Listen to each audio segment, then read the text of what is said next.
ایک زمانہ آیا کہ قریش کے ظلم و ستم اور جور و جبر اتنے زیادہ بڑھ گئے کہ کمزوروں پر جو ظلم ڈھاتے تھے، زیادتی کرتے تھے، وہ دیکھے نہیں جاتے تھے۔ تو سیدنا صدیق اکبر شہر مکہ کو چھوڑ کر کے مکہ سے باہر جا رہے تھے۔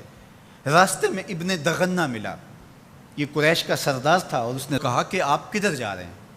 تو آپ نے فرمایا کہ اس شہر میں اب رہنا نہیں ہے جہاں جور و جبر کا رواج ہو، جہاں ظلم و تعدی پھیلتا ہی چلا جائے، جہاں شر کو کوئی روکنے والا ہی نہ ہو، تو میں تو اس شہر میں نہیں رہنا چاہتا۔ تو ابن دغنہ نے آپ کو روک لیا، اس نے کہا میں آپ کو نہیں جانے دوں گا۔ ان مثلک لا یخرج ولا یخرج، آپ جیسا شخص کبھی بھی شہر سے باہر نہیں جائے گا اور نہ اس کو نکالا جا سکتا ہے۔ جناب سیدنا صدیق اکبر رضی اللہ تعالی عنہ کے بارے میں گواہی ایک کافر کی سنیے جو دھرم میں، عقیدے میں مخالفت رکھتا ہے، لیکن سچائیاں تو سر چڑھ کے بولتی ہیں۔ اب ابن دغنہ سیدنا صدیق اکبر کو بازو سے پکڑ لیتا ہے اور واپس مکے کی طرف چلتے ہوئے کہتا ہے فَإِنَّكَ تَكْسِبُ الْمَعْدُومَ، اس لیے کہ جس کا کوئی کمانے والا نہیں، ابو بکر تم اس کے کمانے والے ہو۔ تم اگر تاجر ہو تو تمہارا مال تجارت جب بکتا ہے تو غریبوں کے چولہے جلتے ہیں، تو تم اگر چلے گئے تو غریبوں کے چولہے بجھ جائیں گے، شہر میں اندھیرا ہو جائے گا، لوگ فاقوں سے مر جائیں گے، تمہیں نہیں جانے دیں گے۔ دوسری بات وَتَصِلُ الرَّحِمَ، تم صلہ رحمی کرتے ہو، تمہارے رویوں کا جمال اور تمہارا طرز معاشرت اتنا خوبصورت ہے کہ لوگ رشتہ داروں کے ساتھ رویہ کیسے کرنا ہے تیری چوکھٹ پہ آ کے سیکھتے ہیں۔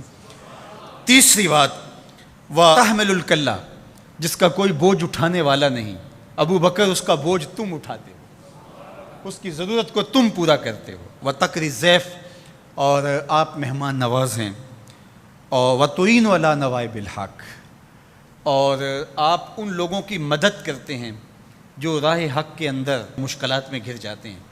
اب وہ 5 باتیں جو ام المومنین نے حضور علیہ السلام کے بارے میں کہیں، وہی 5 باتیں ابن دغنہ نے حضرت صدیق اکبر کے بارے میں کہیں۔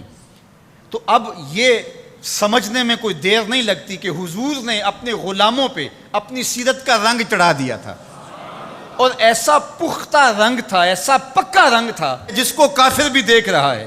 وہ رنگ دور سے ہی دکھائی دیتا تھا کہ ابو بکر پہ بھی محمدی رنگ ہے، عمر پہ بھی محمدی رنگ ہے۔ اب آئیے ایک حدیث اور رکھتا ہوں، اور وہ ابو داود میں ہے، ترمذی میں ہے، اور سیدہ عائشہ رضی اللہ تعالی عنہا فرماتی ہیں، کہتی ہیں ما رأیت احدا کان اشبہ سمتن و ہدین و دلن و کلامن برسول اللہ صلی اللہ علیہ وسلم من فاطمہ، کہا کہ میں نے سیرت میں، صورت میں، عادات میں، طرز زندگی میں، انداز معاشرت میں حضور کے مشابہ فاطمہ سے بڑھ کر کسی کو نہیں دیکھا ہے۔ اگر حضور کی سیرت کا عکس کامل دیکھنا چاہتے ہو، اگر حضور کے جمال کا نقشہ مکمل دیکھنا چاہتے ہو، اگر محمد عربی کی تصویر دیکھنا چاہتے ہو، تو وہ فاطمہ بنت محمد ہے صلی اللہ علیہ وسلم۔ ابو بکر صدیق حضور کے رنگ میں رنگے ہوئے، سیدہ فاطمہ حضور کے رنگ میں رنگی ہوئی ہیں، اور وہ بھی حضور کی تربیت کا عکس ہیں، اور یہ بھی تربیت کا عکس ہیں۔ وہ بھی حضور کا رنگ اور یہ بھی حضور کا رنگ، اور دونوں ایک ہی سینے سے پھوٹتی ہوئی شعائیں، ایک ہی چمن کے مہکتے ہوئے 2 پھول، ایک کا نام فاطمہ ہے اور دوسرے کا نام ابو بکر ہے۔